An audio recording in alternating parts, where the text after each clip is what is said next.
And welcome to In-Game Chat for Saturday, March 14th, 2015, Season 9, Episode 11. I'm Scott. I'm Nathan. I'm Matt. And I'm ArJay. And I'm kind of tired, but we're going to get through it. Actually, did some exercising, more strenuous than usual today. I'm tired.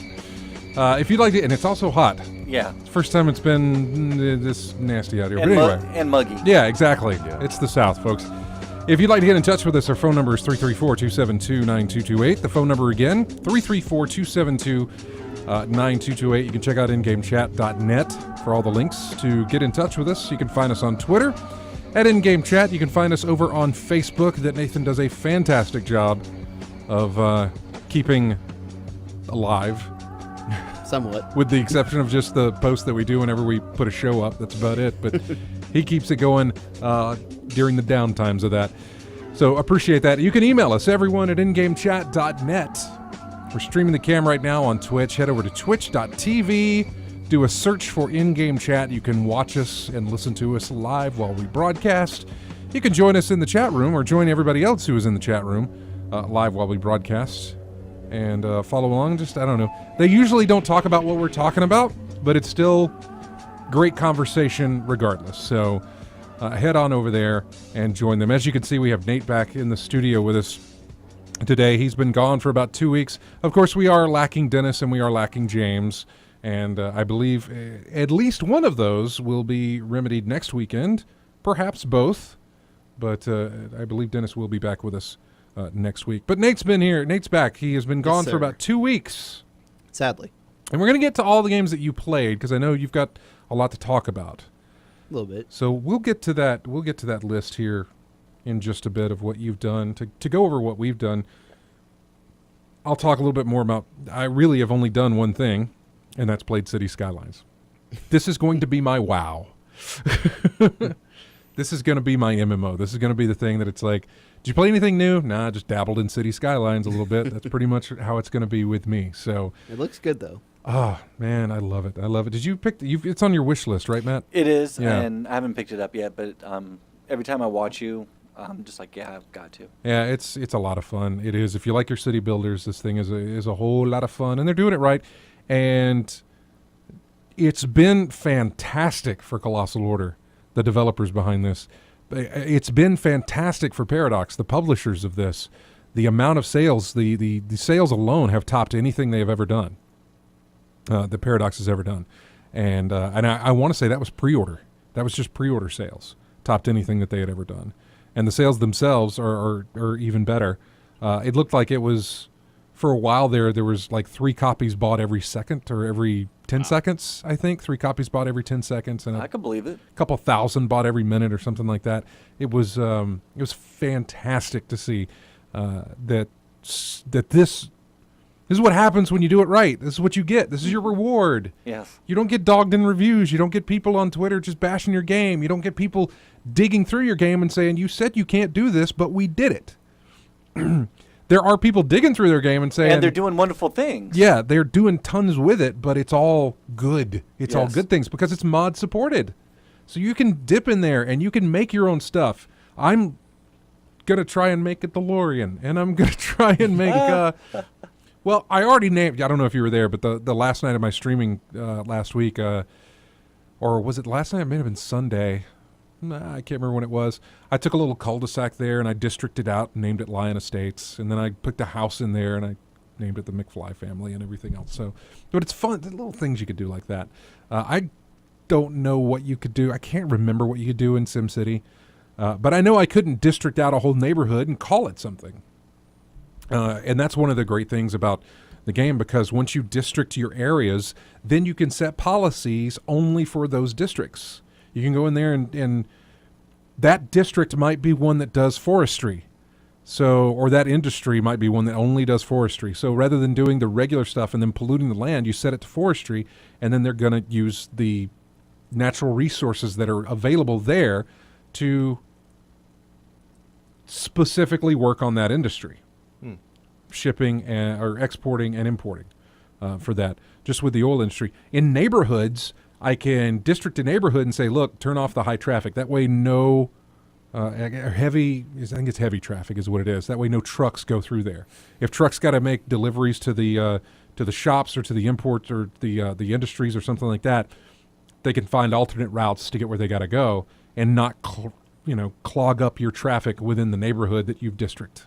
Is that the hardest thing you had so far? Is just planning roads and whatnot? Because it seems Roads like are that's the my most difficult. Roads are my Achilles heel. Roads are my nemesis. I thought that makes Directional, finding out the flow of traffic, all that. Well, stuff. it works okay in the beginning, but the more you expand, unfortunately, the more people and more space, more.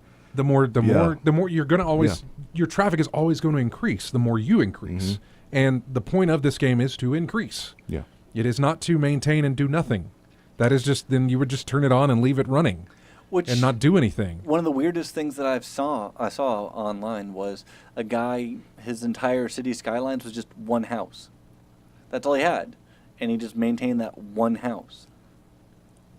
Luckily, you can do that if you want to. Yeah, I know. But the game I'm like, allows you to do that if you want to do that. So unusual. I'm like, all right. You can do that if you can have want. this big sprawling city with Somebody on massive, Reddit posted a picture, a screenshot of a city they made that was completely without cars. Oh, wow. And I don't know how they did that. I'm not exactly sure how they did that, other than you can plant roads. No, I think all the roads. I'm not sure how he did it. I have to go back and look. I saw the screenshot real quick, and I thought, okay, that's interesting.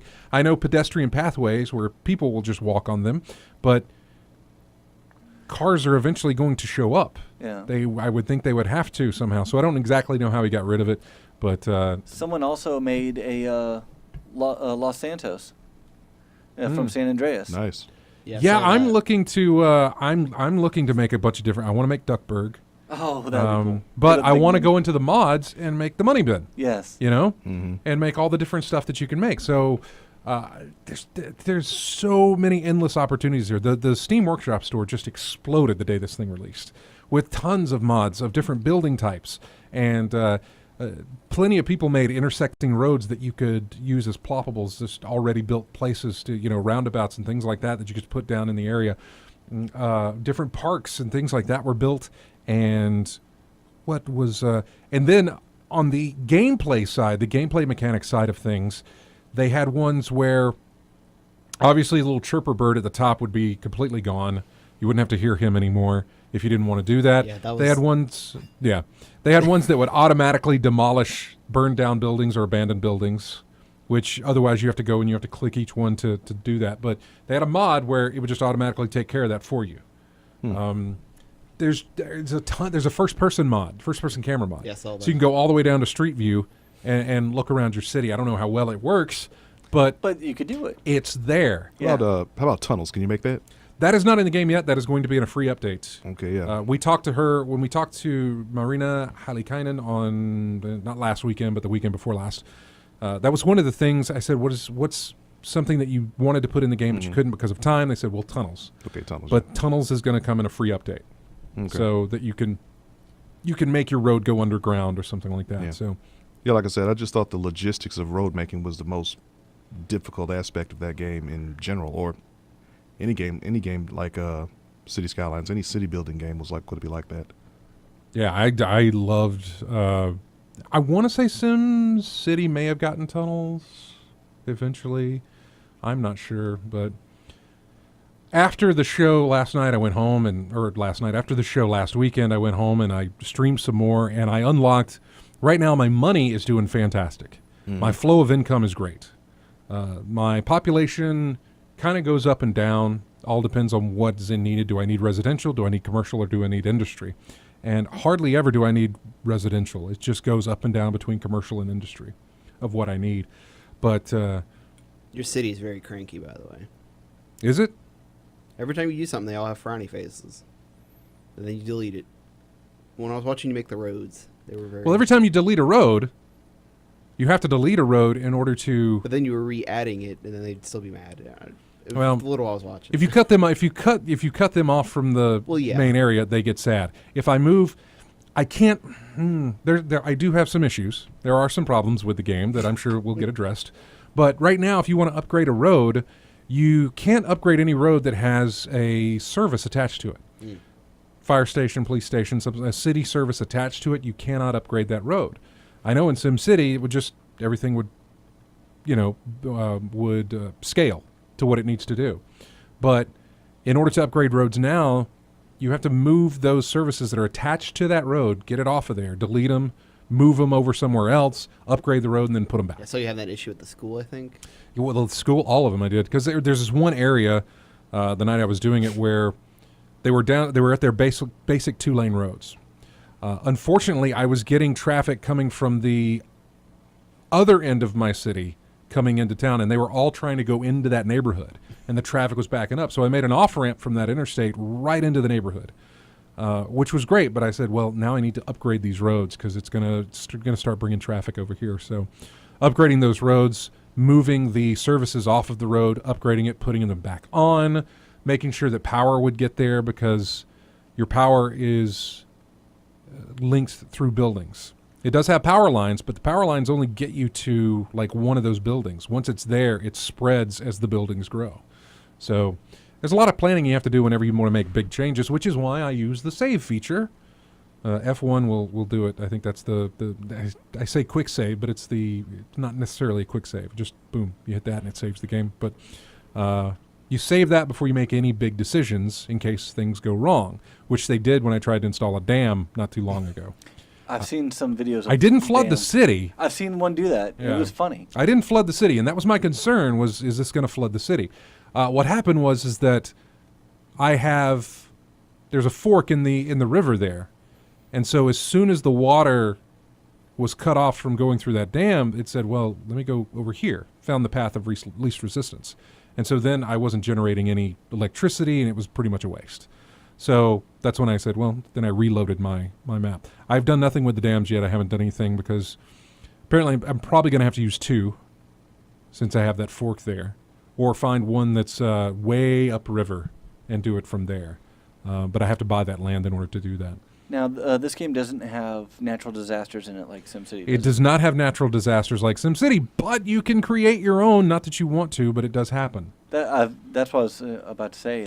Putting a dam can flood your city. Yeah.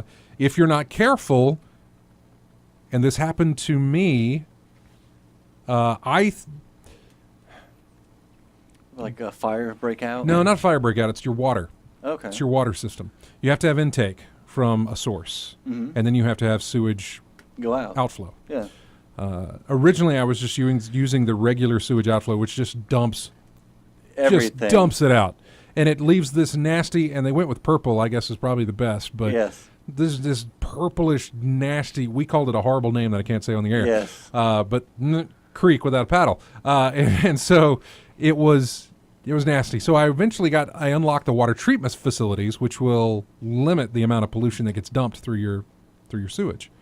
So I put those in. I let the purple goo go way downstream and get out of there. And then I was like, okay, time to do the dam. So I did the dam. And I was just testing. So I sped everything up and put it on the highest speed I could. And I watched I watched the water do what it was going to do. And then all of a sudden, where that water treatment facility was, it started getting darker and darker and darker. And then you started seeing more and more people in your city popping up with, our sewage is backed up. This is bad. Or we're getting sick because the water, the sewage was backing up and going into the intake. And so it was polluting the city. And I was like, okay. Reload. Move my water treatment plants way over here on the other side of where the dam was. Try the dam again. Realize that, it forks, so I can't get the power. So that was, whatever. But you want your intake and your outflow Separate? big separate. And make sure that the water doesn't somehow come back around and get sucked into the intake, and then it pollutes your city again. So there are disasters like that. There are disasters where traffic can limit the services such as fire and police to get to your area. There are disasters. There's death, Yeah. which you didn't have to worry with in SimCity. But people die. People are born in your city. They grow up in your city. They work in your city. They become old in your city, and then they die in your city. And you have to deal with that. So there's cemeteries, and the cemeteries only hold 3,000 people. Sounds like a lot, but it goes quick. And so once your cemetery is full, they can't do anything with it. They can't. So then you've got dead bodies that aren't being picked up at places that need to be picked up at. And that becomes bad because then the dead bodies will cause, I think, sickness after a while, and it'll cause people to move out of your town. Yeah. So there's that disaster as well. You also have a period where, like, my adult ratio right now, the amount of adults that I have in my city is a pretty big chunk on that pie. I could fire it up right here. It's a pretty big chunk of the pie of, you know. We're talking 60, 75% around that area? No. It's less than 50, but it is the majority. You know, my senior citizens right now are like 20%, and my adults are like 45 maybe percent, and then, you know, teenagers and then kids, that sort of thing, child. But that adult percentage is going to suddenly become senior citizen percentage, and I will have a massive amount of senior citizens. And then over time, those senior citizens are going to die, and I'm going to have a huge outbreak of death.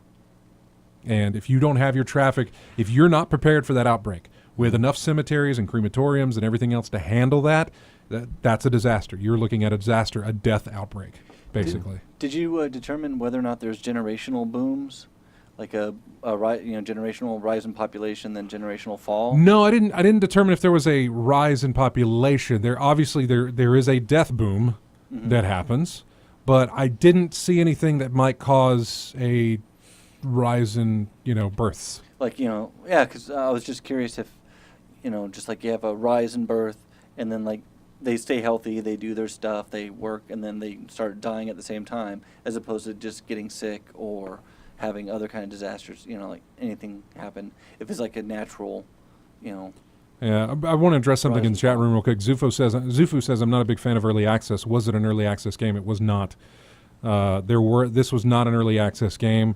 This was completely released, you know, straight release.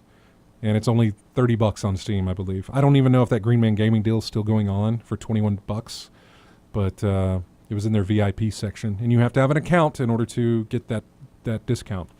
But so going way back there, Saturday I got back online, and I love the people who have been helping me out build the city. For the most part, it's been everybody in the Twitch chat room showing up and watching me build, and will tell me, you know, how to build and how to do the roads and everything else. It's been a lot of fun going through that. But Saturday decided to do the districting, and when I did that, I went and I district everything off so that I could turn on certain policies for certain districts.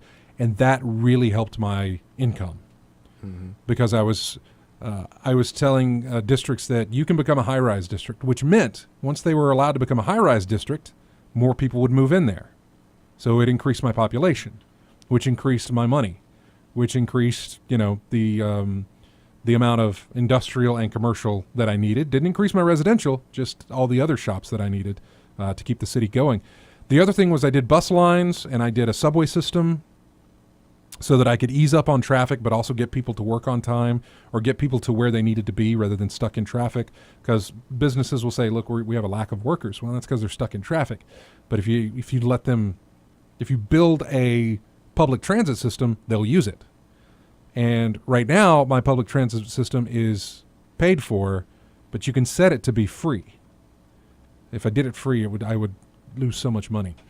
But anyway, it puts about 3 buses on a route and 3 subway trains for the subway. But you can go into your budget panel and you can increase the budget for buses and subways and boats and rails and everything else. I increased my budget for buses so that more lines would have, so my lines would have more buses on the route, because I was getting backed up at bus stops with just tons of people waiting to get on the bus. When I did that, it increased how much I would have to spend on that, but because it put more buses out there, meant more people were getting on it, which meant more people were spending money. Long run. So it also increased my income. I'm up to making 15, 20,000 right now. Actually, no, I was at that time. I'm not that anymore because when I decided to upgrade that neighborhood, I lost a lot of population because it automatically dezoned things, and so I had to rezone. It'll come back, but but right now my money's good and my population's good, and I'm just looking to expand on that city more. But there's a lot more that I want to do with it. I'm working to get all the different sort of in-game items that come about, the big monuments, the space elevator, the Hadron Collider, those type of things. and you have to unlock. You have to do certain things to unlock certain items, and once you place those items, those items once placed will start to unlock those bigger items, like I was saying, the space elevator and all the other stuff. So I'm working on doing that. I've still got like 3 or 4 more tiles that I can purchase to even expand further. Right. I haven't started a forestry industry yet. I'm looking at doing that. I haven't laid down a railway system yet. I did a subway, but I haven't done, I haven't done any kind of cargo shipping through rail or pedestrians through rail or anything like that. I haven't done boating, or not boating, but like ships. Like I haven't done a harbor yet. Again, for tourists to come and take cruises, and also for shipping, importing and exporting. So there's a lot that I haven't even touched on in this one city. I remember I was writing. Somebody had something to say about it over on COG, and I'm going to check that out real quick. How many hours have you put into that city? I was going to tell you. I've put. Well, I'll just read. I tell you what. I'll just read what I wrote the other day to someone in the thread for City Skylines on Colony. W. Matthew asked if you can do airports. Yeah, you can do airports. I haven't even unlocked that yet. Mhm. I have not even unlocked airports yet, so I'm not exactly sure how that's going to go, but I'm looking forward to it. I did have a question concerning your options for power. I mean, you talked about the water and the dams and the hydroelectric plant. You got a nuclear. Is that an option? Yeah. That's one. Yeah. Anything other than that? I haven't unlocked that yet. Well, no, you'll start with windmills. Windmills. Okay. Yeah, you'll start with windmills, then you'll upgrade to like this hydro windmill thing, which can sit.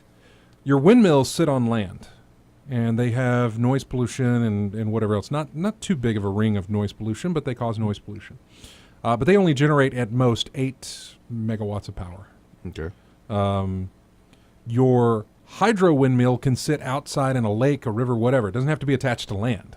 You can just sit out wherever the most power is coming in. They can do up to 20 megawatts of power. And then you connect those with just power lines into your neighborhood. After that, it goes into your coal. If you've got a place where you can put it to collect ore from the ground. Your oil, which will do the same thing. That can also generate power as well as generate money for your city because it counts kind of as an industry. Yeah. Solar. Yeah, I was about to ask you. They have solar farms that you can plant. Then you go into your hydroelectric, your dam, and then I think after that it's your nuclear power. And I think that's the top. That's it. Okay. It gets to that and it's done. I don't know. I know that in SimCity your power plant could have a meltdown and then that would be a problem. I don't know if it has that in this. I don't know if it just runs and everything's fine. I don't know. I can't imagine. I mean, unless the workers can't get there, if something happens, or maybe it has to be. I'm not sure. I don't know, yeah. I'm not exactly sure. Zufu says, "Is this your game of the year so far?" Maybe. Let's see. It's early though. It is early. I would say so far, yeah. It would have to be, just for the fact that they got something right that I was so hoping they would get right when they did SimCity. Something that I was so very disappointed with when they did SimCity, and there were problems with it. This little company, 13 people, man, out of nowhere, knock it out of the park. Yeah. And it's fantastic. It's just wonderful. Here's what I wrote in the Colony of Gamers thread. Somebody said, is this game basically a sandbox? Is it? I like this kind of game, but I also either feel like I'm building towards something or having to deal with the dynamic monkey wrenches as I build. Basically, I like world building as a strategy. This one seems more like build at your leisure. Is that accurate? Here's my response. I've put, according to Steam, 36 hours into the game, and I've only built 2 cities.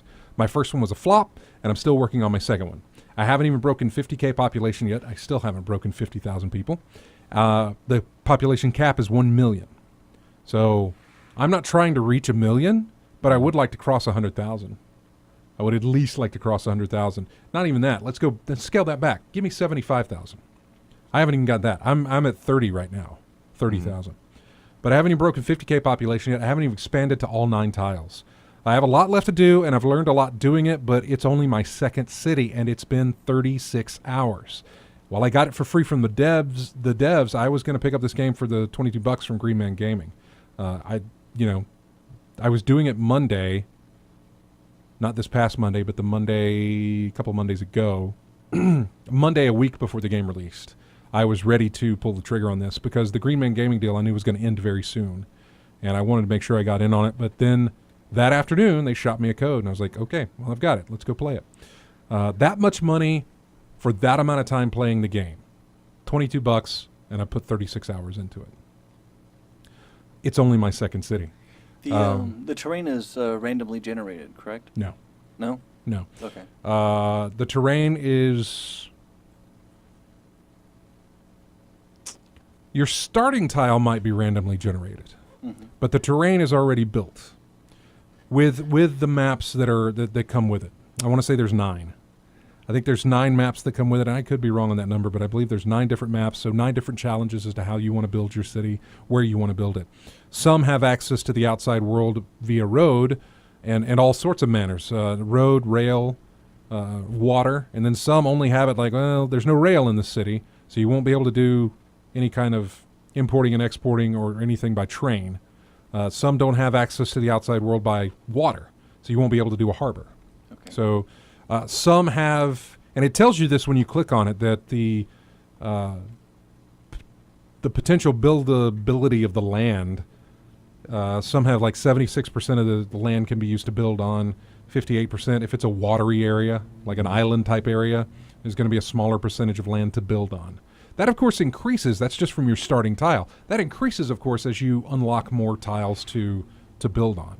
So you can go in to their map editor, and you can create your own land. With a height map? Yeah. Okay. You can create your own land. Yeah, I remember you saying that last You can week. import one of their maps and change it if you want to, and then save it as something else, and then play on that one if you'd like. So I know that the maps don't change, but the starting point might change. Where you start on that map might change. But the overall layout of the land is the same on all of their own generated maps. Then, not only that, you can go to the Steam Workshop and you can just download maps that people have built. Yeah, we got a comment in the chat from Truffle Snout says there's some pre-built maps, but you can also make custom maps or real-world maps with a website called Terrain Party. Yeah, Terrain Party shows basically takes Google Maps or whatever and has a little it looks very tiny because you're way zoomed out, but zoom in and it is roughly the size of one map from City Skylines. You move that wherever you want to on the map. You know, if I wanted to put it over Montgomery, I could put it over Montgomery. I click the save button and it saves the terrain, like the terrain height of that map. Right. And then I can import it into the map editor and work from there. I mean, it's not going to save how this city is built or anything, but it will take the land height and stuff like that. Do you know, will it do like a natural, things like rivers and... No, you have to build your own rivers. Okay. It will not import rivers into there. It might, if there is a dip in the land where there is a river, that might be there, but you're going to have to add the water into it when you go into the map editor. It won't just automatically put it there. I mean, I could easily be wrong because I haven't touched much of that part of it, so I could be wrong on some of this. But anyway, as to the comment, it has a sandbox option using mods where you can unlock everything and have unlimited money. It also has a hard mode for those who think it's too easy. That might work for you. There is no end game unless you make one. You can set goals or make challenges for yourself. There are no disasters unless you make them, like people dying. On second thought, there might actually be an end game. As you grow your city, you'll unlock the special... that's it. But the end goal that you're speaking of, so yeah, maybe that's in there. I don't know. I'm only on my second city and 36 hours into it yet. I haven't gotten that far. I'm 36 hours in and I haven't gotten that far. That's hard to say on a lot of games. Yeah. I now know what you Skyrim folks and you Fallout folks think about. When it's like, oh no, I've put 40 hours in and I haven't finished the game yet. So I mean, I'm sitting there with you. There's 36 hours and I haven't even finished my first city, or haven't gotten to a place where I feel like I've finished my first city. So who knows? And I've got a lot more I can do with this. It's fantastic. I've loved it so very much. ArJay, over to you. What have you been playing? More training for final round, but we had a little tournament at GG South this week. We had to play something called Balls 3D. Some little Balls 3D? Yeah, Balls 3D. Just little characters made. Name's fun. Name's fun. Yeah, the MC for the event had a good time making jokes about it as we were playing. Balls 3D. This sounds like a SNES? Sega? Yeah.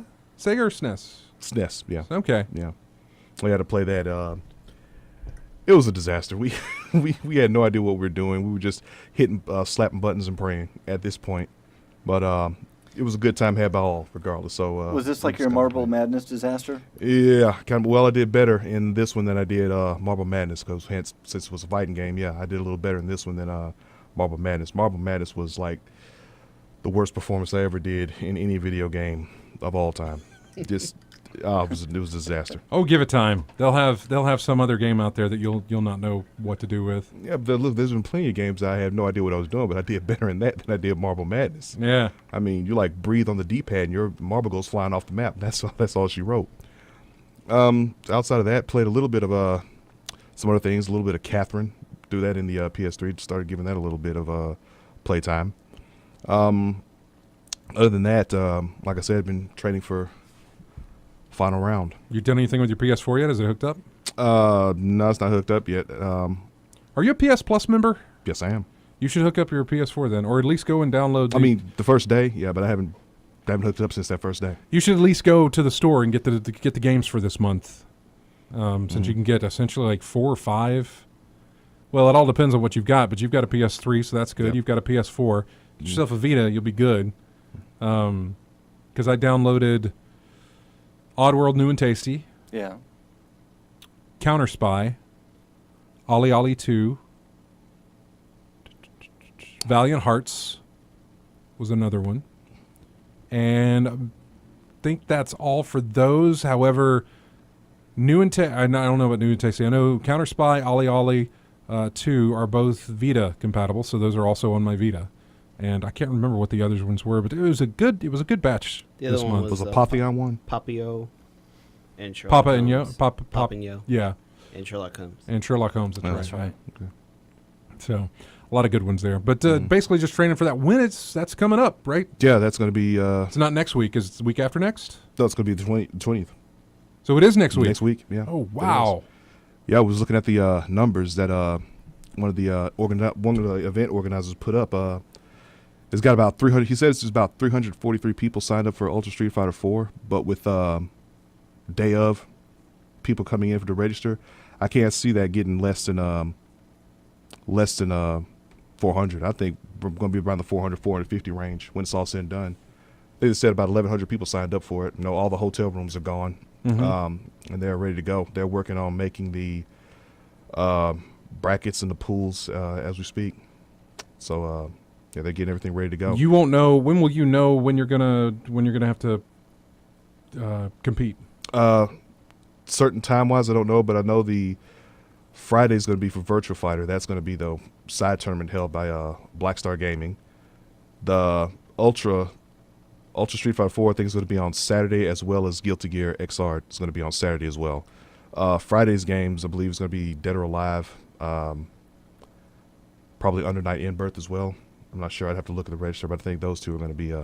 If you think least about it, those give us two. a call next Yeah. week. Let us know how things go. Mm-hmm. I don't know exactly what the time's going to be when you're going to have to compete. Yeah. So it might be during the show. But if for whatever reason it's not, you got a moment, whatever, give us a call and let us know how things are going. Yeah, I will. I'll During do the that. show, we would love for that to happen. Probably have We're going to take a break right now, and when we come back, we'll figure out what Matt's been doing, and we'll talk a little bit about what Nate's been doing. He's got plenty to say about what he's been. It's been 2 weeks since we've seen Nate, and he's got plenty of games that he's been playing. So we're going to take a break, and then when we come back, we'll have more of that. Don't forget, you can call us if you'd like. I know PAX East was held last weekend. If you guys went and want to tell us how it went, please give us a call. We want to know what you played, what you saw, how the thing went.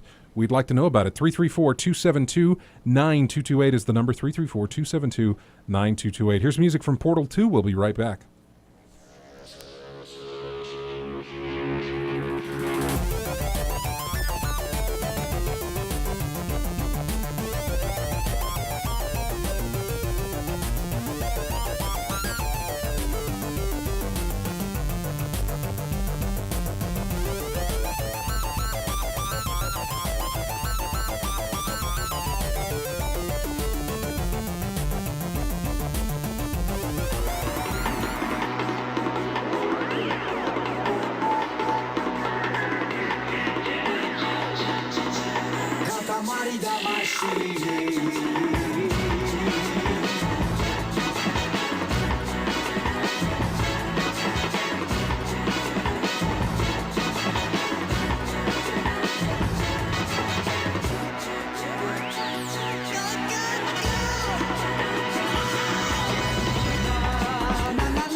And welcome back to In-Game Chats.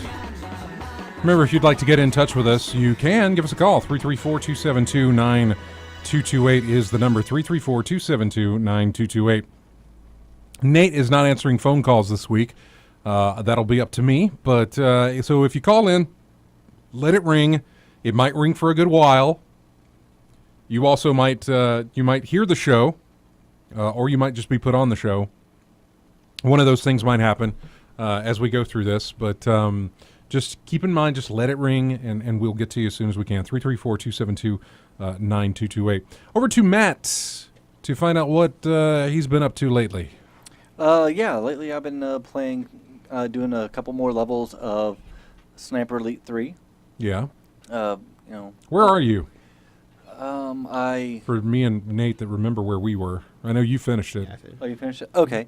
The one that I just completed before was you had to sneak into the castle and get the POW at nighttime and then sneak them out. Is that the one where it gives you the as you're sneaking him out, you have to, you don't really time it with the thunder, but Yes. yeah, you're like on the top of the castle, Yes. and he's trying to make his way through, and but yeah, that was a fun time. That was. I want to say that was the one. That's the level just before where I am currently sitting. You right never now. beat it? No, I never beat the game. No, no, that's not how it works. For that, for whatever reason, sometimes I'll get to a point in a game and it's like, I just can't get through that section every time I try, or at least I can't get through it the way I want to get through it, and so it's the next one. I can't remember what the objective is. On the level that I'm on. I know one of the sub objectives is to assassinate one of the higher ups, but make it look like an accident. That's on the castle level that you were on. No, right? that's the one I'm on now. Oh, the one I you're on just now. Yeah, I'm on the one after the castle. Okay, does it take place at night? No, it's during the During daytime. the day. Oh, well, no, the one I've got takes place during nighttime. Then Then you're on the one that's after that one. must be, yeah, Okay. yeah. Yeah. So But doing that and more Majora's Mask, which is starting to become one of my favorite Zelda games. I'm really enjoying it. did you played it though? You never did. No, You never played the original. no. Okay, I thought maybe you had. I don't know why I thought that. Well, I had it on the, like I said, I had it on the GameCube disc Mm-hmm. with the the Masters Collection, and I loaded it up, maybe played up until you get to Clock Town, and then after that, I was like, oh, okay. But no, this is the first time I've actually played I it. kind of wish Dennis was here because I was going to ask him about Zelda games. Where does Majora's Mask sit on the tier of, hey, this is a great Zelda game type thing? I really like it. I mean, I've played, with the exception of Skyward Sword and the new one for the Wii U, the Hyrule Mhm. Warriors. I've played all the rest of them. I'm curious where the hierarchy of these games sit on fan favorites. Yeah. Because for me right now, obviously, the only one I've really ever played is Wind Waker, Mm-hmm. and that sits at the very top for me. I love the one. But I loved Wind Waker, and I'm curious if I can find not necessarily the same kind of gameplay, because I know it's specific to that one, But like a feel. but something that kind of gives me that same feeling, or something that is kind of close to that in, This one's a little more unique than the other Zelda games because this one is, if you ask me, I think it's all about death. It's sort of like the 5 stages of grief when with death, and so there's Clock Town, then you have 4 different other dungeons, and each of the different places that you go to, and the out of those 5, they all represent the different stages of dealing with death. Whether it's denial in Clock Town, anger in Woodfall, when you're bargaining when you're with the Goros. So the different stages of death. This is what that game is. Did you play Wind Waker at all? Oh yeah, beat it. I loved it. See, let me look over at Nate again. Didn't beat Wind Waker. I've never played any Zelda games, so I have no clue. For the most part, until Wind Waker, I had not either. So far, the only one I haven't beaten, I didn't beat Zelda 2 Yeah. for the original NES. Man, I tell you, for the original, okay, so I was in, I don't know, first, second, third, fourth, whatever, elementary school So type you've still stuff. never beat it though, right? What? Wind Waker? Mhm. No, I've never beat Wind Waker, no. Have you seen the ending? No. Okay. No. I've avoided the ending. I don't know spoilers about the ending or anything like that. I am, and we've told this story on the show before, but James would come over to the house every now and again, and we would watch TV or whatever, and then before he would leave, I'd always play a little bit more Zelda, and it was Wind Waker. And he pretty much watched it. It got to the point where it's like, don't play anymore until I come over, because they were kind of watching me play. It was very much a Twitch thing, but live action.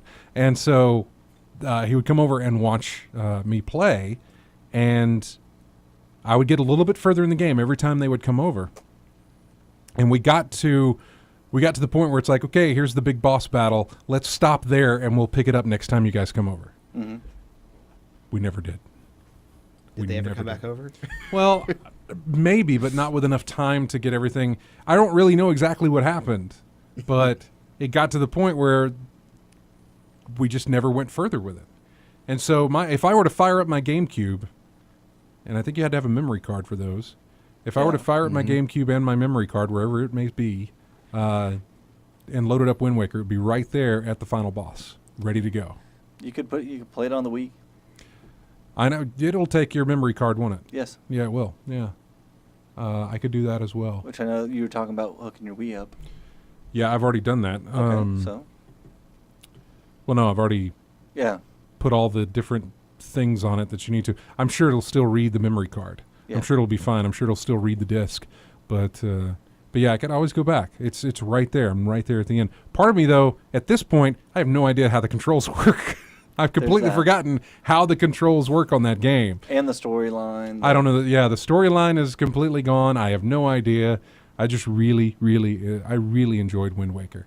But as a kid, growing up, I had friends in school whose parents were playing Nintendo, and they were playing Nintendo, and people were playing the Legend of Zelda. But for whatever reason, that game just did not. I was like, I'm not interested in that for whatever reason. I can't remember. I think maybe it was the vast expanse of that game where it's like, God, no. For whatever reason, my stupid kid brain was like, I don't have time for this. Give me more of my Mario. Lavos was asking about the Wind Waker on Wii U, and I've one of my friends has it, and I've seen her play it, and it looks really nice. It does. It looks very nice. The Wii U is one of those systems where It's starting to be tempting. when I get it, I'll have plenty to play. Yeah. Whenever I get it, because I will get the upgraded Wind Waker. Mm-hmm. I have to. The new Zelda that'll be coming out. Maybe, but I I'll get want that. I want Bayonetta. Yeah. What was the another game? Mario Kart. If you want to lose your friends. Well, I don't want Smash Brothers, but I do want Mario Kart. And I want to say there was something else on that system that I really want, that I was really wanting, but I can't remember what it was. I don't know. I'm not sure. But I know Wind Waker and Bayonetta 2 anyway, that has Bayonetta already on it. And then, Splatoon is going to be coming out for that. And that was a lot of fun at E3 last year when I played it. Yeah. I had a lot of fun at that, and I was like, your library's growing, Nintendo. You're doing a great job with this. So, look forward to that as well. Are we going to stream this Wind Waker? I don't know. I haven't. Can you stream from I'm sure you can stream from the Wii U. I don't necessarily know how, but Not sure. probably. If I can, that would be awesome. That would take me back, ever how many years ago when everybody would come over and watch me play it. Then I could go through and do that again. That's a possibility. I know you can stream the Wii U. You need some kind of device, I think an Elgato or something like that, which I've got. So maybe I will. I think it would be fun to have us all over to your place, stream us playing Mario Kart. Yeah, that would be fun. We did that. We did that a lot too. Mario Kart Double Dash on the GameCube. Yeah. Boy, that was fun. God, that was a lot of fun. Yeah, you pretty much just need to do what you just said to stream it. The Elgato system. Yeah. I'll look into that when I get a Wii U, and I don't know when that's going to be. But when I get a Wii U, I think I'll look into doing that. Kind of revive that whole situation I had way back when James would come over and watch me play Wind Waker. That'd be fun. I like that idea. Thanks for the suggestion. I can't read your name from here. What is that name? Seltzer? Oh. Cole J Y something. Cole G, I think. We haven't done a chat room roll call, have we? Nope. No, we Abrexis, thanks for hanging. I have to do moderators now. Normally it used to be all of us, but we've got some new mods in there. In fact, Lavos is in the chat room. Medusa's Mirror is hanging out. Abrexis, AC Wraith, Badger Dash, that's fun. Beastly TV, Cavalier UK, Cold J, I think I'm saying that completely wrong. Navid UK, Nuclear Fire, Raspy Salamander, one of my favorites. Sorry Ellis, I'm getting old because my eyes, God. Soul Surgeon 73, STM Fuller, Truffle Snout, who I think Truffle Snout hangs out during my City Skylines playthroughs. Vice Rosewater, W. Matthew, and Wolf 2554. Thank you guys for hanging out in the chat room. I would have loved to have done a chat room roll call last week, but there were too many names, and it would have taken an entire segment just to go through everybody's name. Now I'm going to go over to Nathan now and talk about the games that he's played, but I want you to hold off on Hotline Miami 3 because we only got about 7 minutes before we got to take a break. Okay. Hotline Miami 2. Wrong number. So Literally. what have you been, in the 2 weeks you've been gone, what have you been playing? Definitely been playing the PS Plus games. The first week they came out. I haven't been able to go back to them yet, but I was playing all those, which when I had sent you that message, because they were kind of, I don't know, did you guys discuss at all? They're just kind of weird about they never even showed the day the games were coming out. Like, no, we didn't discuss that. Okay, well, Sony's being kind of weird. Our discussion for the past 2 weeks have been City Skylines. Okay. So, just assume that we haven't talked about anything else. Well, usually, like, games with gold, Sony will, like, a week before, a couple days before, they'll release, the games that are coming out. Well, they never did it till the day of the March 2nd, the Tuesday. And then they released that list of games we were talking about, and, I had sent you that link, which is pretty good month if you like indie-style games, which I definitely want to play Valiant Hearts. I'm excited to play that one because I remember watching you stream that one, Scott. That one, Valiant Hearts, yeah, looks good. It's fun, man. It's really I know it's a puzzle-ish game. I think my instinct of saying something I like is fun took over. It's a very well done puzzle game. There is an element to fun in figuring that out, but you should know what you're getting into when you get into that game. Mm-hmm. Is that I remember watching you solve the one puzzle with how you had to like go talk to one soldier, get the meat or whatever. And some of the puzzles are kind of dumb. Yeah. Some of the links at which you have to go through to get items and to do what you ever have to do. It feels like it was put in there to lengthen what they had to do. The order. Yeah, I know. Except this one has a better story.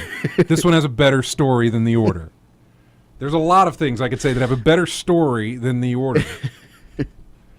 But yeah. So there are some parts of that puzzle solving aspect in that game that are just kind of like, this is ridiculous. Cheesy. Yeah, it's really ridiculous, all the links you have to go through. The music is fantastic.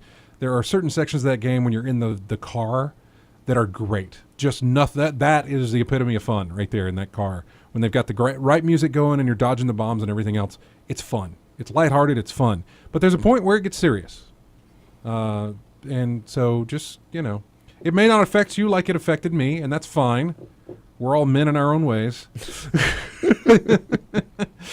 But it's, I really love that game. If you have the time, and some people don't, and it's a testament to them for putting all of this in here, regardless of if you have the time or not, there's a lot of reading you can do with that game because it goes in through the historical aspect of everything that you're doing.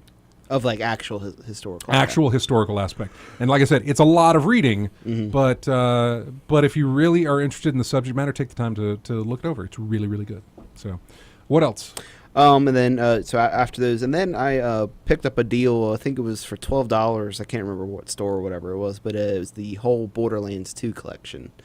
And it came with all the DLC. And I had played Borderlands. I had rented it from GameFly years ago when it came out on PS3. And I played like 2 or 3 hours, like I was like level 13 or 14 on it. And then I gave it back, and I never played the game again. And so I was like, okay, well, it's pretty cheap, and you get all of the DLC. So I was like, okay, it's time. I'll get that. And I've been playing that up until Hotline Miami 2, which I still plan on playing that. But the Tiny Tina adventure Yeah. is one of the best DLCs. yeah, and that's another reason I got it, just because I've heard so many people say, the DLC in that Matt game. says it. RJ says it.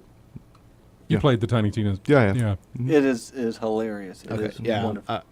I got a shotgun that shoots out swords That sounds about right with that game. that explode. Yeah. But yeah, so I've been playing that, and another friend of mine had picked it up at the same time, and so we were doing the co-op together. And but I've been really enjoying that. And then Hotline. Is that on the PS4? No, PC on Steam. Oh, okay, on Steam. Yeah, Okay. yeah. I have it on Steam too. We could play it sometime. We can. And then the next game, obviously Hearthstone. I've always been playing that. I was streaming that. As Scott saw earlier. I've been trying to do that on our channel, just play around. Yeah, so- you might notice that our stream is becoming a little bit more active. We've got a lot more followers, and so we're going to try and stream more and more, or as much as we can. My current go-to game for streaming is City Skylines. I talked to the people who were watching me play, and I asked them if they would like to see me play anything else, and they said, well, a game like City Skylines kind of lends itself to the audience participating because it doesn't go fast enough. It's time for me to pay attention to the chat room and can implement changes, can take their suggestions. Whereas if you're doing a first-person shooter or anything like that, it's just boom, boom, boom. Every once in a while, taking a look at what the chat room's talking about, that sort of thing. So that works, but I can't play City Skylines forever on a stream. There's going to come a time where I want to show off speedrunners, which I love. I think we should do like a poll for our listeners and have them look through our Steam account and see what game. Well, they can find out what's in our Steam account. All they have to do is go to our Steam group. Yeah. Which I don't know. We always mention this at the end of an episode and never during an episode, but our Steam group is in-game. Well, just go to Steam, look under Steam groups, find in-game chat. In fact, Nate's probably going to try and find a link that he can throw in with the and there's Rena Hamster. He came back. He's going to find a link he can throw in the chat room to go to our Steam group, and then just join up with there. That'd be funny for them to suggest hey, we want you to play X game that you have in your library, and you're like, okay, and load it up and play it. Yeah, they'll probably pick something ridiculous for me to play that I don't like playing, but I have it in my library because I buy games that. Yeah, exactly. I buy games that I don't because it's a cheap price, not necessarily because I want to play it. Goat Simulator. I don't have that game. You do. Yeah? I do, Yeah, yes. you have that game. I have that game. It's But fun. Speedrunners is a favorite of mine, not necessarily to stream, but to play.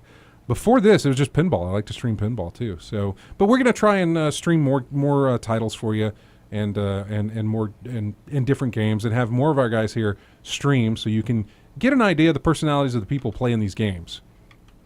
People watching me play City Skylines know me well enough now to know that I can't mess around with roads and all this other stuff.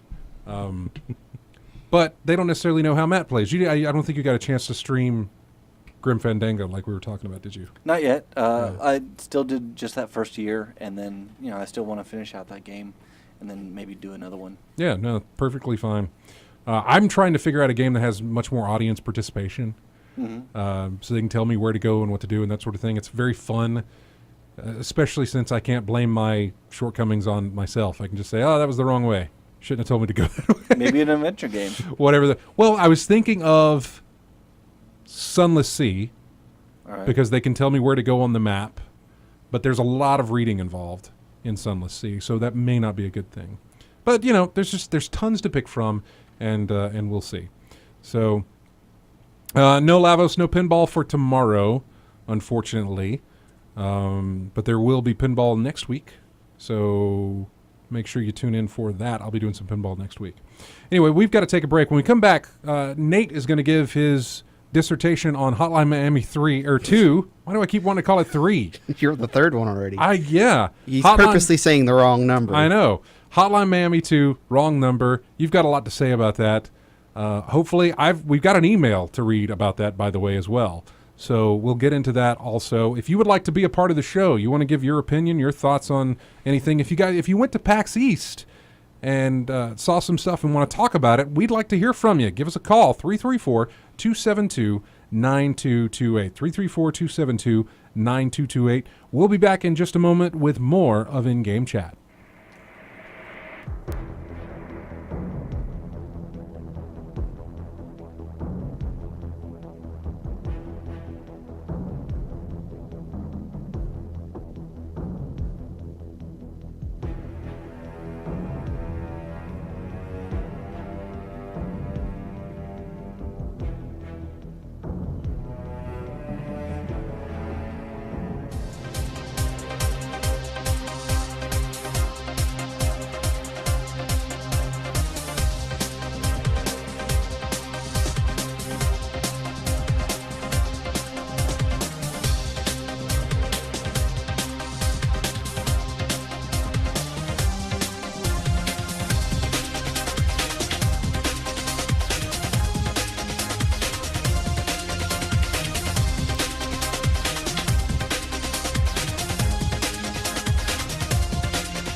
And welcome back to In-Game Chat. That is music from Geometry Wars.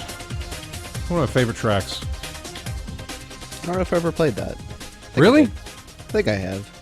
Yes, I have. I have. Yeah, you should. Yes, It's addictive. Played a demo for it. It's addictive. Geometry Wars 3 is just kind of trippy. Played that one. It's trippy. You never played Geometry Wars? No. I don't know if you'll like that or not. Puzzle game? No. No. It's more of a shmup. Like a shoot 'em up? Reminds me of like a Robotron back in the day. Well, you've got your PC there. Go find a trailer and watch it. We have technology. It's kind of dumb for us to try and describe something when he's got his laptop right there. Just find a trailer and you can figure out exactly how that game works, but it's a lot of fun. Let's go to the phone lines right now. If you would like to call in, you can. Twin stick shooter. That's exactly what it is, Lavos. Thank you. Yeah, like Robotron. 334-272-9228 is the number. We have a call here from Abraxas. I believe I said that wrong. Did I say it wrong or right? Oh, no, you did a good job, and thank you for having my call. I want to say this is... No, thanks for calling in. Where are you calling from first? Harrisburg, Pennsylvania. All right, wow. man. Cool, thanks. This is an amazing use of social media, radio, bringing the gaming community together, so I want to congratulate all four of you for that. Thanks. My question, though, has to do with gaming in general, specifically PC gaming, and what your thoughts and impressions are on the early access wave that we've seen on Steam over the last 2 to 3 years. Is it a good thing, a bad thing, a mix? What do you think the pros and cons on that are? And I'll let you talk. Well, no, don't go away because we kind of want. I'd like to know your opinion on it as well. Okay, sure. My opinion on early access is tread lightly. Yeah. My opinion on early access is educate yourself. My opinion on early access is never give them money unless you're absolutely sure of what the risk is that you're taking. Yeah. I don't think it's something that needs to go away because I think there are good things that can come from it. I think you're going to hear more about the bad than you're ever going to hear about the good, but Sunless Sea is an early access game, and it is a great, great title that is now out of early access. So... I think Wasteland 2 was kind of an early access to the people. Well, it was kickstarted. Yeah. And then it hit early access, Yeah. and then it got released. And so, I mean, it does, in a way, allow, I think, the developers to have a communication with the fan base, you know, where they get, all right, let's try this, see what you think, and everything, and sort of work out the kinks and the bugs. Let me ask you this, Matt. Is this is the early access, and Abrexis, you can chime in on this as well. The early access system that we see on Steam, do you think this is something we would ever see on consoles? It would be a little bit more difficult, I think, just because the mentality... Steam right now is the only one doing it, by Yeah, the way. I Origin, Uplay, they're not doing anything like this. The mentality of console, you know, the consoles versus the mentality of the PC. PC people were kind of more used to digital delivery system now, where it's... But are you really used to paying for something that could... I would say no, just on the fact that I don't think Microsoft or Sony would allow that on their. I don't think. I don't think they would be okay with having to distribute a game that's unfinished. I'm with you as far as the Yeah. I'm with you as far as the console makers are concerned. The risk is too great. And there's already too many people who just already want to plug and play as it is.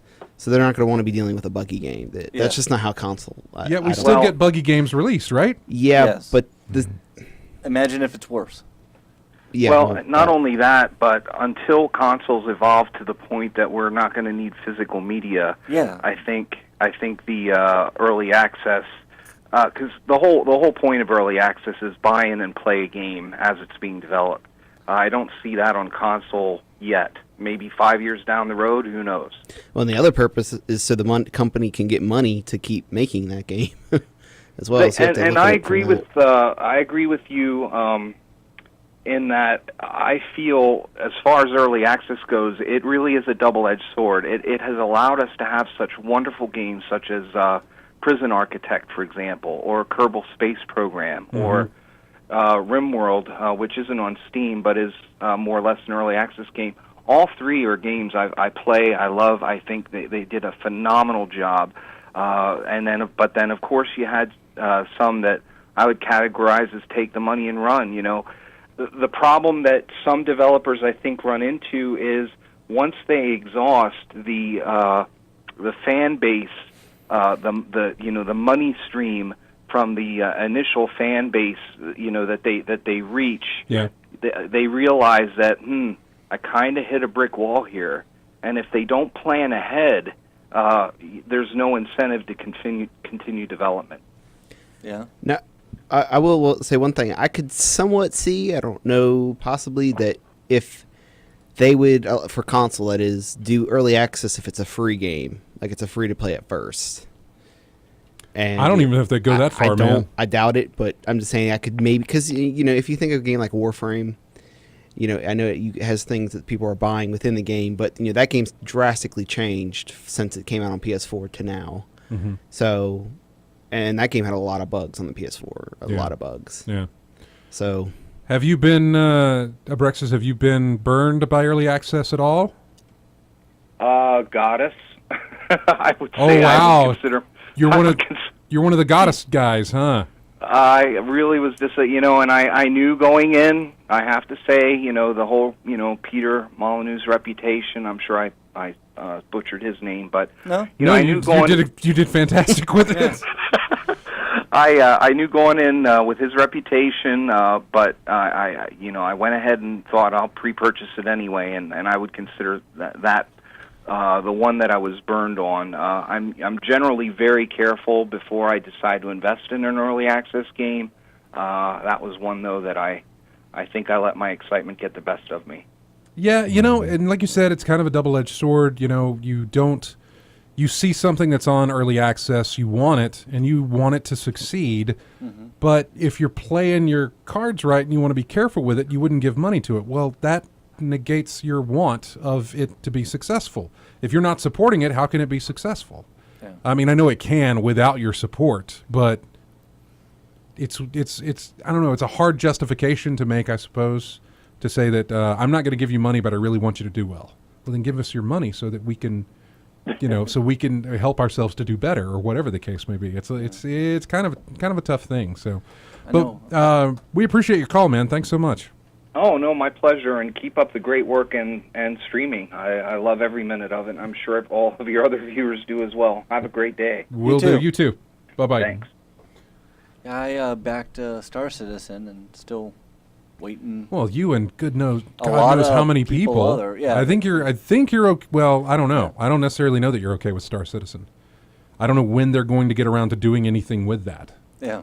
All they do is keep giving you updates, but there's no, I almost said a bad word, there's no finish line. I don't see a finish line for that game. Yeah. All I see is, we could add this. Give us some more money and we can do this. Yeah. Give us some more money and we can do this.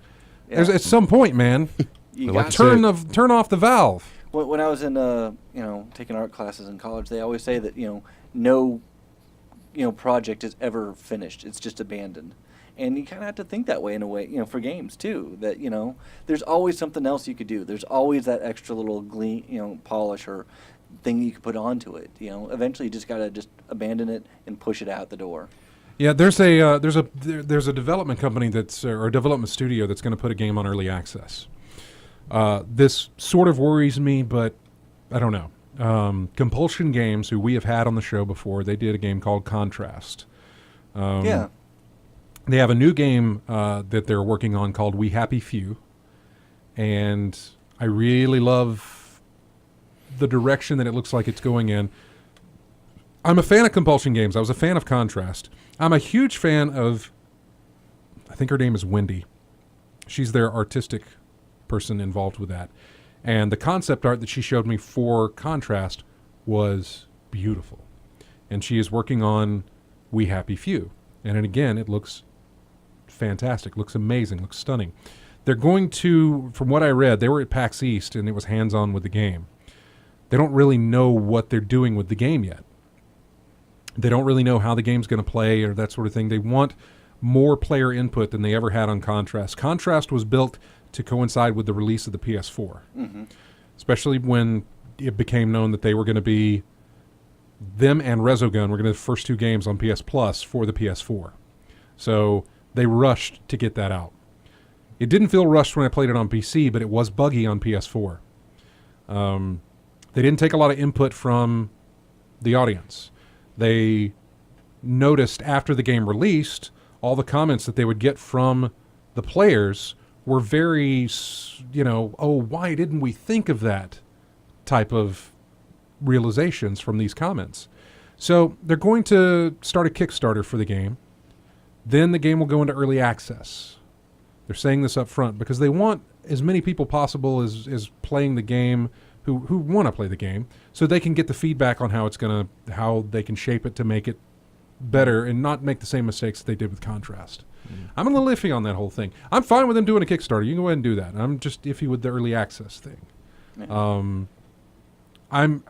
They've been upfront about it, which is good. It's good that they've let me know about this. This is part of the answer that I gave to Abrexis was like, before you do anything, make sure you're educated on what it is you're about to put your money into. How are they approaching this? What are they doing? If somebody was curious about going into Star Citizen, I would tell them the same thing. I was like, look at its history. Right now it has no end goal. It has no date of like, here's where we're going to be. As far as I know, it doesn't have a date of when they're going to release, right? Not that No. I've seen. Look at its history. See if you can find its history to see that they've really done nothing but expand.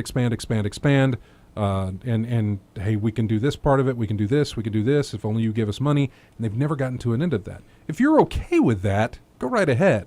But if you want a game to play, it's going to be a while before you can do that. So I don't know. I'm not sure where I sit about that. It's a studio that I trust out of only one game. But you know what? I'll reach out and see if we can't have them on the show. All right. We had them on before. And so I'll reach out to Compulsion, see if we can have them on the show and talk about that whole situation. So anyway, if you'd like to get in touch with us, you can. 334-272-9228 is the number. Throwing it over to Nate now to tell us about his experience with Hotline Miami 2 Wrong Number, which came out on Tuesday. Yes, sir. Same day as City Skylines. Okay, so did you guys ever play it at all? No? Played the first one. You played the first one? Okay. Well, that game's mainly, it really tries to base on the music. They have like an 80s style techno music in it, and they really try to base the game around having good songs or whatever in it while you're playing. And so I was going to start with the music on it. Did you get the collector's edition? I did not. I decided I was going to get it on PlayStation, and then also get it on PC. Was that the one with the LPs? Vinyl. Yeah, the vinyl. LPs? Yeah. And what made you change your mind? Because I wanted to have it on more systems. Okay. Instead of just having like the collector's edition, I just figured I'd buy it on multiple systems. That's fine. But yeah, so the music, I want to get a couple tracks and give them to you, Scott, to Sure. Go right ahead. so we can have stuff to play. Should have given them to you today. We've got like one Hotline Miami track in the system, and I love it. Yeah. So sure. Well, the I'll show you later the menu music. Just listen. Sometimes I'll just let that play just because I just enjoy the menu. It's really, really good. Yeah, exactly. In fact, I'll throw it in for the next one we play here. Okay, yeah. So the music, well, I've loved all the music. I haven't beaten the game yet. I'm on chapter 12, I believe. I don't know how many there are. I haven't really looked, but I've just been playing it. The story is very confusing. They kind of try to make it to where, at the start of the game, you're going through, you clear out all the people, and you take out everyone you need to take out, and all of a sudden, it just says, like, cut, and then the director, all of a sudden it's like a director, and it's in a movie. So, it just so give you an idea of how they kind of throw things in there and kind of trick you. But right now, I understand what's going on in the game, and the first one didn't really have much of a story. It did, but you kind of just played it for what it was, and just kind of cleared through everything. But this one, even though it has a story, it's very confusing. I'm lost somewhat on who and when you're playing what, because you don't exactly play. You play multiple characters, and sometimes you're in the future, sometimes you're in the 80s, and then you're in the 60s. And it just, I don't know. But the game's really not as much on the story, so that's not that big of a deal. But it's very confusing. Gameplay, there has been some glitches, more so than this one than the first one, which I'm hoping they'll patch. There's been issues where the dogs that patrol around, sometimes if they hit a door, they'll just start circling, and then they just get stuck there.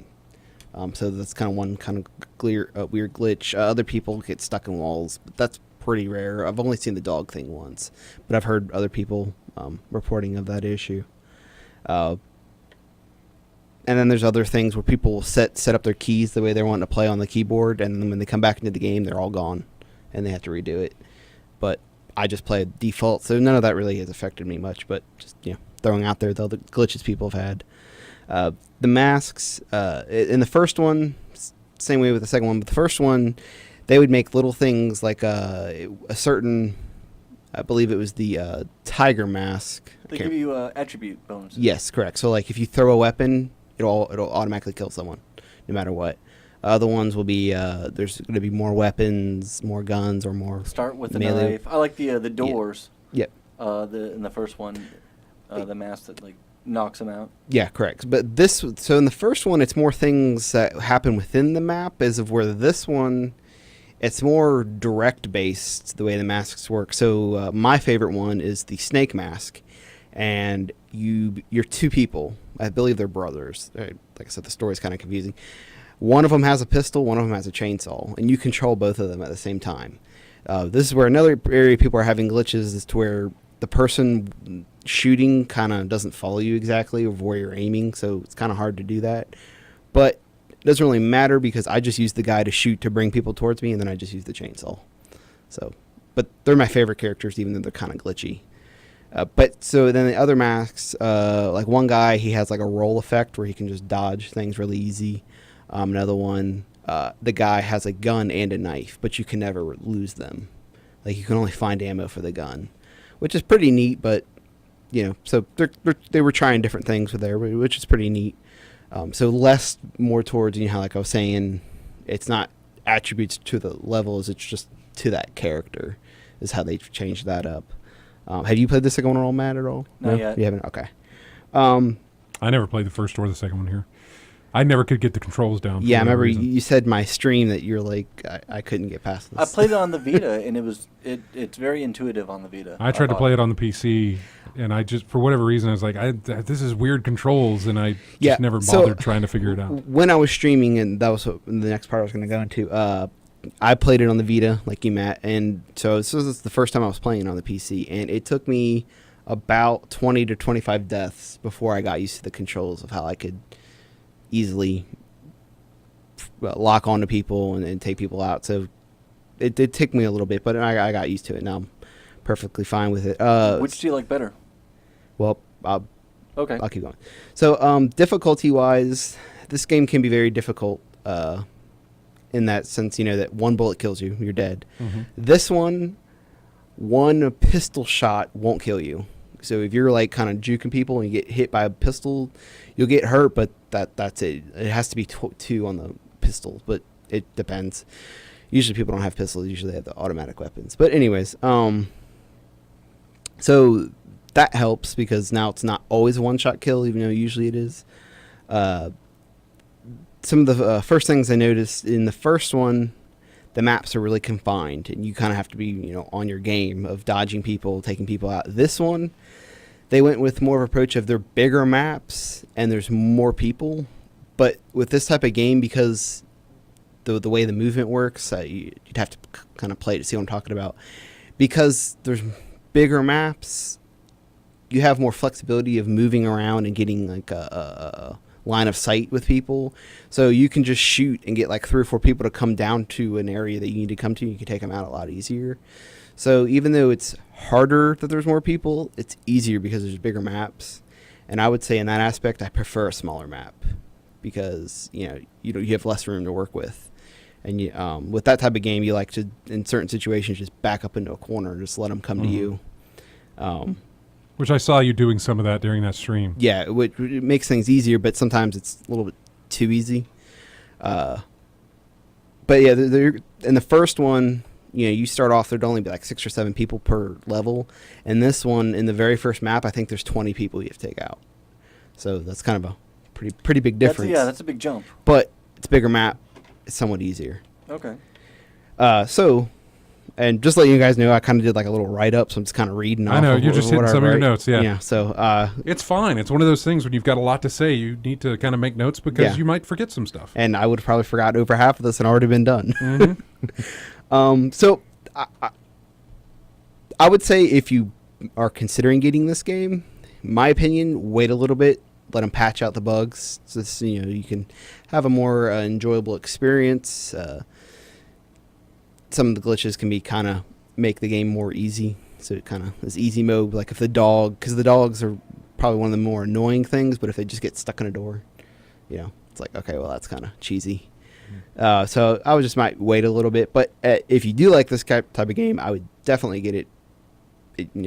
Unless you really want to wait for the patches. If you like the first one, you should get the second one. Is that what you're saying? Yeah, pretty much. Okay. And it's only 15, which I know, Doesn't matter. No, doesn't matter. People have I've been doing that stream of City Skylines for a while, and the game is only like $30 base, $30, and it was still tough for people to have to make that purchase, and it's understandable. No, yeah. It was screwing with me though, because I thought no.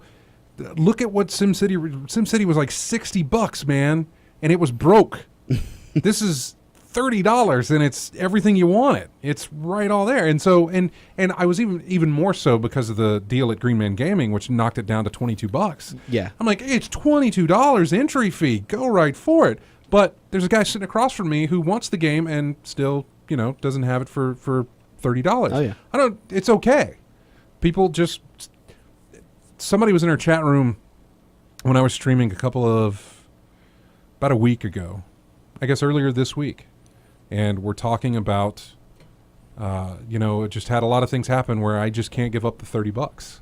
And unfortunately, at that very same time, I had some things happen where had I not gotten the game for free, well, I'd have already bought it previous. Mm-hmm. But at that time, I didn't really have $30 to be spending on a game. Oh, yeah. And some people just, time also. It was I actually ran into one of those moments where I go to the grocery store and I'm checking out, and it's like, oh, your card is not being accepted. And I had to check my account online. I'm like, oh, my God. That's why. I have really not paid attention to my funds. And that happened. So You've paid attention more on City Skylines than your own. Well, it's one of those things. So I can understand where even the $30 price tag. And so you're saying even $15, man. $15 back then, I would not. I was like, no, I can't afford to buy that right now. I'm good, by the way. I'm okay now. I'm just so. Don't let people think that I'm, If we start a Patreon or anything, it's not just for Scott. Yeah, no. If we ever do that. I know Medusa's Mirror is like just banging so hard for us to do this, to start our Patreon. We've got it ready. We just haven't turned it on. So, we'll see. But just real quick, just to sum it up. I would say comparing this one to the first one, it's pretty much the same. They've added new things, and they've changed up the way the maps work, so it's pretty much the same game with the story.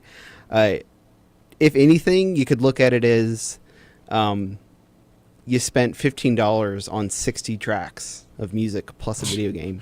I'm just saying, I could just buy that the music's music. good, man. The music's good. I mean, if you want to look at it, just another way to look at it. So, yeah. Well, thanks for that. And are you going to be playing some more of it, I guess? Mm-hmm. Yeah. Okay. Which controls game do you like better, on the console or on the PC?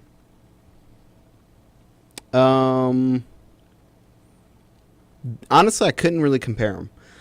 Okay. I would say it's easier on the Vita, Yeah. but it just depends. All right. I would say probably it's easier on the Vita. You mentioned earlier about difficulty of controls. Do you mean like controlling the character on screen, or just like layouts of the buttons? What's the difficulty come from? There's multiple things, because what happens is, because it's an instant death, you have to move really quickly on certain areas, because there'll be multiple people, and on certain situations you want to be able to lock onto a character if he's coming at you. So like there's this one part of the map where you're in like this old warehouse, and you want to go down a hallway, and then there's little openings that you would juke into, let the guy come see you and come up to you into that room, and then you could take him out. Yeah, set him up. Yeah. So there's certain times when I had to learn how to, compared to using thumbsticks, I was using the keyboard and being able to adjust myself, to be able to whip into a room real quick because of where. Mm-hmm. So that's what I had to learn how to, and being able to lock on. Okay. So it's like if you push up, it's going up, left is left. Yeah, and correct. No light But then you or- also have to know that the mouse on the screen is your little crosshair to be able to get close to the person to lock onto him. Mm. So it's a combination of you're using the crosshair cursor to lock onto people as well. Oh, okay. So it's I can see the difficulty now. Yeah. I see it now. Yeah. Mm. Well, speaking of Hotline Miami, we're going to read an email here after this next segment, or after this next break. We're going to read an email about Hotline Miami that we got sent in to us, and we'll talk about that. Real quick, want to thank Emma, as always, Soul Surgeon 73, and Cole G plus Team Touchdown. Thanks for subscribing to us on Twitch there. If you'd like to get in touch with us and talk to us, we've got one more segment for you to do it in. Please do. 334-272-9228 is the number. 334-272-9228. We'll be right back with more in-game chat in just a moment. Here's music from Hotline Miami.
And welcome back to in-game chat.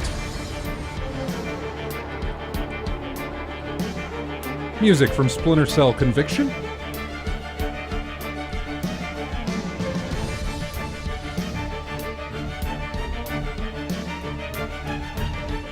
This is our final segment here. If you would like to get in touch with us, you can. 334-272-9228 is the number. 334-272-9228. Has anybody had a chance to play, I think it's Ori and the Blind Forest? No, I haven't. No. I'm curious about that one. I am curious about that. I think it's on Xbox One and it's on PC. So I'm very curious about that game. I'm not sure if it's puzzle. I don't know. I'm just, I kind of like the way it looks, and I'm kind of curious about it. So anyway, welcome back to the show. We're going to jump into our email. By the way, if you'd like to send us email, we get it. We read it. All of it. It is everyone@ingamechat.net. Everyone@ingamechat.net. Here is an email from Daniel Phelps. He writes into us very often, and we have not read an email from him in a very long time. But he still writes to us, and we do appreciate it. He says, so, Hotline Miami 2. I pre-ordered the standard edition on Steam. I'm giving it a little bit of time so the two guys who made it can patch out some of the bugs, which were expected, at least on my part. So part of what I'm about to complain about is sort of disingenuous, but still. So on the day of release, Tuesday, I was watching the entry in my Steam library for a preload option, and I saw a review for the game pop up from PC Gamer. Against all my better judgment, I clicked it. And they rated the game at 57 or so. Instantly, I feel kind of crappy, but I decide to read on. By the end of the review, all I could think about was all the AAA sequels that you could apply a lot of the same complaints to, and how none of them ever get less than a 70. I don't know if Hotline Miami 2 is good. User reviews on Steam are favorable. But even if the review was fair, it just shines more light on how unfair in general the whole practice is and how broken the scales kinda are. The thought's been stewing in my head all week, and ultimately what I take away from it is that I'm glad you folks, I will say, are still doing what you do. I'll never have to worry about that from IGC, and have examples of past behavior I can point to. You give fair reviews even when you get free review copies. He puts in parentheses SimCity. Or at least as fair as you can be as such, but you always tell us that you got a review copy, or that you're under an embargo, etc. I still kind of hate myself for even looking at the review on PC Gamer. I guess that name holds a little bit of nostalgia weight with me, but because rather than excite me about games, any more gaming journalism generates mostly negativity, or hype the wrong things for the wrong reasons. Long live in-game chat. First off, Daniel, thanks for writing to us. We appreciate it. You write us a lot, and I guarantee you that we read every single email that you send to us. Maybe not on the air, but we do read them. So thank you. And thank you for the kind words on that. Whenever we do get a copy of a game, we make sure to tell you that we got this copy of the game. I think most review sites probably, I think it's understood that most okay, let me back up. Here's the difference.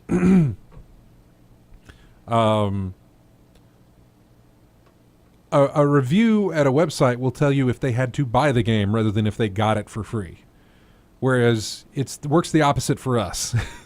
Unless we tell you otherwise, we bought all these things. I bought Hotline Miami 2. Yeah. Unless we tell you otherwise, just assume we have bought we've bought every single game that we talk about. So we appreciate it. We do try and give you the best. You just heard Nate go over Hotline Miami 2, and his decision was, hey, you might want to wait till the bugs are patched out. And that's exactly something that you brought up in your assessment of it there, Daniel, so we appreciate that. But yeah, we'll try and give you the best. I will always tell you when I am overly excited. You can always hear when I'm overly excited about a title. City Skylines, we'll just pick it because it's the most recent. I've rarely said anything negative about it. I've tried to find some negative things to say about it, and there have been some negative things that you could say about it. The problem with that is that there's nothing so negative that could make me tell you not to get this game when I have SimCity to compare it to. When I have, a giant bucket of crap next to something that may not be stellar but is so much better than this giant bucket over here. Mm-hmm. So if you're going to play one of them in your city builder genres, go with this one. Go with your City Skylines. It does it much better. It's got some flaws. It doesn't have disasters. It doesn't have those things. Some people are complaining that it's too easy.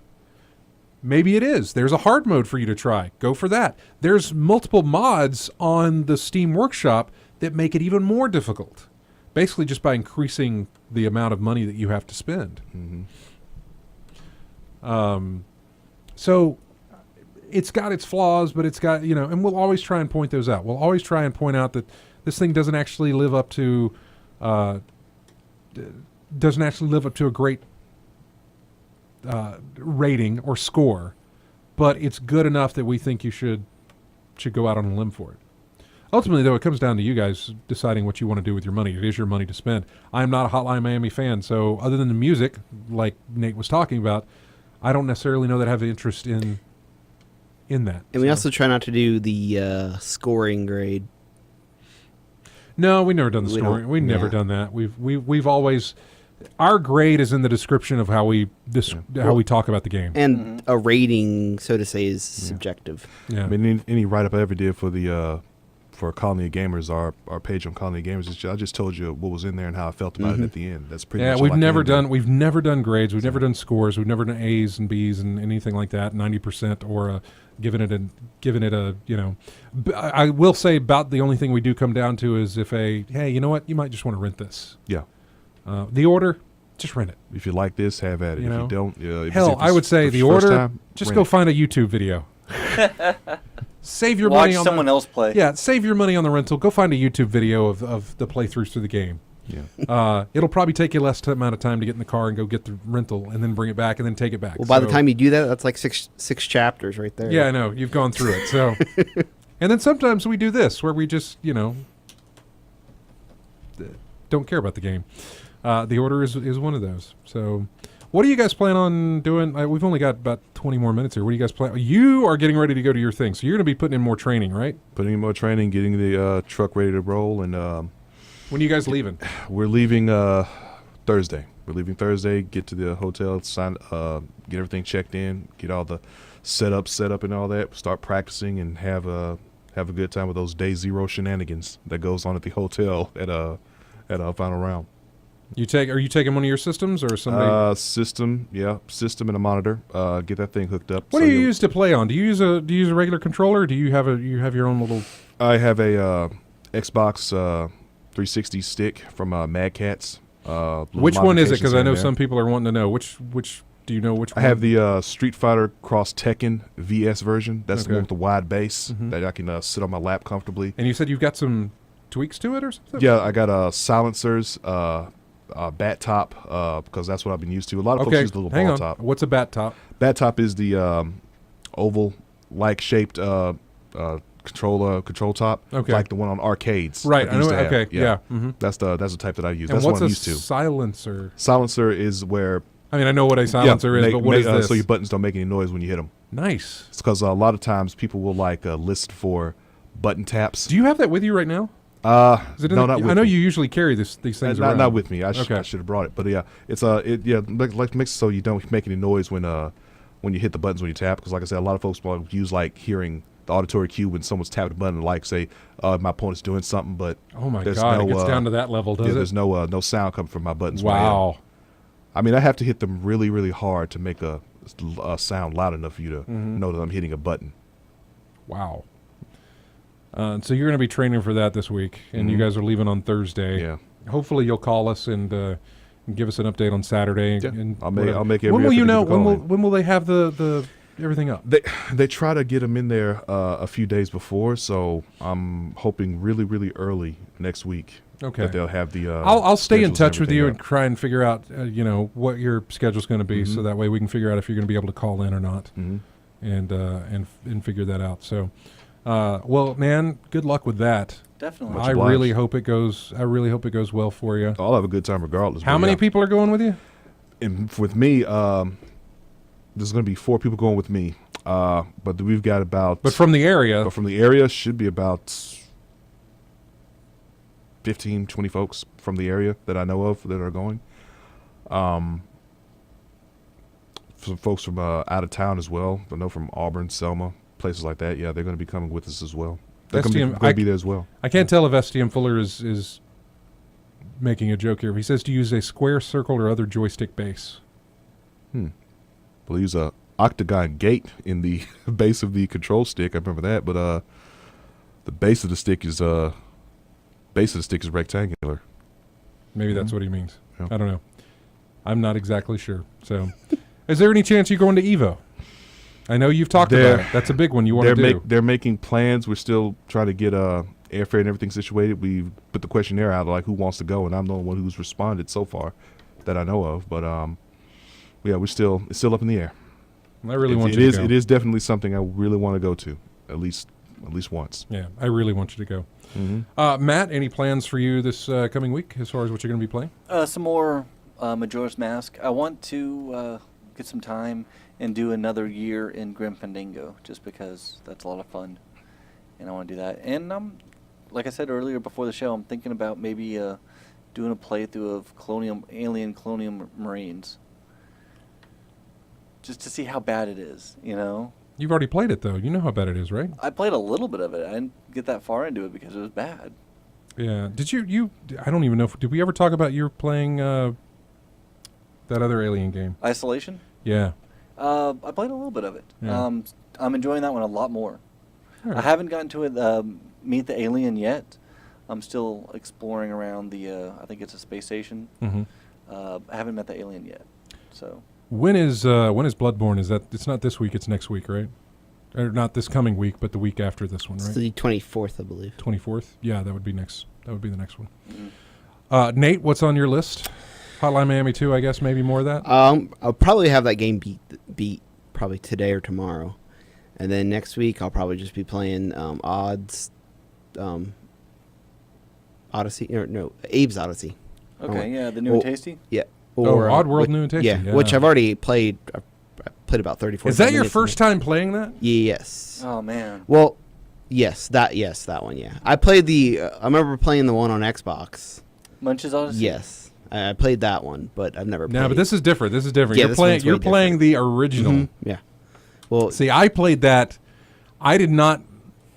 We've talked again. We do repeat things on the show, but I've talked about my gaming upbringing, I guess, as it were, where I played Nintendo, Super Nintendo, Sega. Then I skipped an entire generation. I never owned an N64. Never owned a PlayStation. Never owned a Saturn. I didn't come back in until the PS2, Xbox, GameCube situation. So, but I had a friend of mine who lived with me for a little while, and he had a PlayStation. And he also worked at Blockbuster.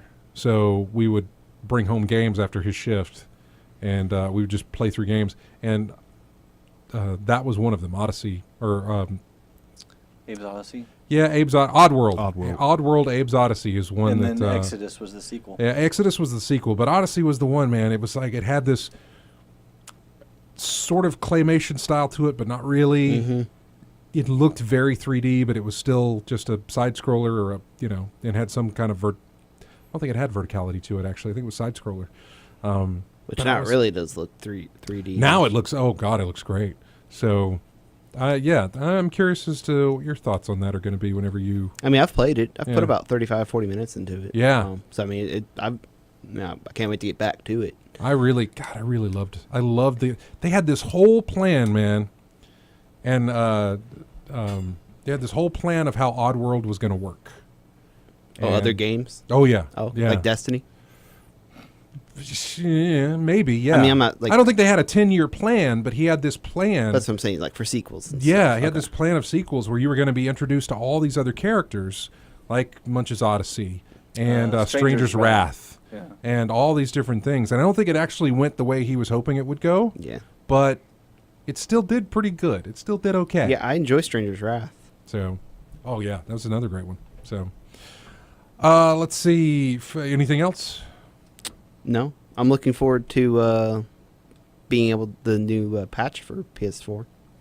Have you read about that at all? No. Didn't it? Is it released Comes already? out, no, it comes out the end of this month. Comes out the end of the month. Yeah. There's the resume thing, Suspend right? and resume. What was go into detail on that? Yeah. Because I've what it totally is- forgotten about that. Yeah. What it is, it'll be like your Vita. Wherever you power off your Vita, if you're playing in the middle of a game and just turn it off and then turn it back on, that's what it'll be. Okay. So it'll go into rest mode, just like the Xbox One. Mm-hmm. So then that'll be back. Share play, the little being able to play with your friend Right. on the that'll be now 60 FPS. It can support. Okay. YouTube, they changed some things with that, but the main thing would be the suspend and resume, just because that was shown off at the very first press conference. Back in February of 2013. Yeah. Yes. February of 2013 is when they mentioned that, and now here it is, March of 2015, and we're actually getting that. Yeah. What Guess they better late promised. than never, right? Yeah, pretty much. But we're finally getting it. So that's Although they great. never did say when it was going to come with it. So. Right. I am looking forward to playing more City Skylines. I mean, that is going to be. You're going to hear me. Really? Yeah, I am Kidding. surprising. I've enjoyed. Well, what I've done is I've checked in, a good amount of time since when you've been playing. So I've been able to see drastic changes, and it's gotten a lot better every time I've. Well, yeah, I'm in there, and every once in a while I'll go on a spree where I'm like, hey, I'll name stuff after whoever's in the chat room. And so that's why a lot of my districts have weird names, just because I'll name a district after somebody, or Charlie. Yeah, the dog named Charlie, which that's in my first city, I think. Not in. You haven't put him in the next city? No, I didn't put Charlie heck? in the next city. Well, my first city was a flop, so maybe it was because I had a dog named Charlie. I don't know. You don't know. No, it was because it was poorly designed. It's because I've had the people in Twitch telling me how to design my city, and it's been going very, very well. So, but yeah, I've got I named buildings after them, a university or services named after people in Twitch who've helped me out. Like we named a school. One of the guys who helped me out with the roads, we named one of the schools after him. Like a memorial. Yeah, pretty much. Well, I'll tell you, one of our listeners, and he's not in there right now because he's off being a dad. I don't think he's in there. I'm checking real quick. Multile. Oh, yeah. He became a dad on Wednesday. Oh, wow. Congrats, Congratulations. I didn't know anything about this. He popped in the chat room, and he told me this while I was making my city. I was like, wait. I stopped what I was doing. I said, we've known you for how long? Is this what's going? It usually takes about 9 months for this to happen, and we haven't heard anything. He's like, yeah, I've just been quiet about it. And I was like, dude, congratulations. Do you know if it's going to be a boy or a girl? He said, it's going to be a girl. Her name's Elizabeth. And so I said, well, here. So I went to one of my parks, and I named it, Elizabeth Park. So I was like, here, there you go. You've got something in my city that is named after your soon-to-be daughter. So that's been fun. It's been fun to do that. So I'll put in more time with City Skylines. I really want to get in more time with some pinball. I've been feeling the itch to play more pinball. It's been a while since I've seen you. Yeah, I want to play some speedrunners. Grey Goo is a game I want to jump into again that I have not tried to jump into. I want to do that. And Hands of Fate is another one. Hand of Fate or Hands of Fate. I can't remember if it's a plural or not, but that's another one that I would like to spend some time with. And I'll try and stream every single one of these games that I play to see if you guys enjoy it or not. Doesn't, whatever. If you like it, watch. If you don't, that's fine. There's so much on Twitch for you to watch. So, yes, I am looking forward to Batman. It's going to be a while, but still looking forward to Batman. And your statues. They finally got in touch with. You remember that? Oh yeah, the Reddit AMA that I won a thing from. Yeah. They finally got in touch with me this week, and said, "Hey, can you confirm your Reddit name and everything else?" So, I should have those showing up here pretty soon. But yeah, those were cool. Were they signed? I meant to ask you that. They were not. I don't think they were. Okay. I probably could have asked to have them signed, but no. But yeah. So, but I should be getting those in the mail pretty soon. And I've already asked them if we could get an interview. Wonderful. Since it's put in touch, since I'm right in touch with the community manager now, who picked me as being a winner on this thing, I'm trying very hard to be like, hey, we want an interview with you guys, so hopefully we can make it happen. That'd be neat. We'll see. Anyway, that is going to do it for the show. Real quick, one last subscription here. Rondello4, I believe, is the name there. Thank you for subscribing to us here on Twitch. So anyway, that is going to do it, folks. We really appreciate it, as always. Thank you for joining us in the chat room, as well as everybody listening on the stream or on the radio as well. We want to thank everybody who grabs us each week from iTunes or however you get our show for later use. We really appreciate it. Go over to ingamechats.net. You can find us on Twitter, Facebook, our forums at colonyofgamers.com. You'd subscribe to our YouTube channel. And if you're on Steam, we've got a Steam group that you can join up with over there and play games with us and other listeners. You can look for my save game. In-game Chattington is saved on the Steam Workshop for people playing City Skylines if they want to take over the city and fix it. In-game Chattington is the name of the city to find. So thanks everybody for your calls. Thanks Abrexis for your call. Thanks for the email, Daniel. We appreciate it. We will be back next Saturday. Have a great week. Here's music from Medal of Honor.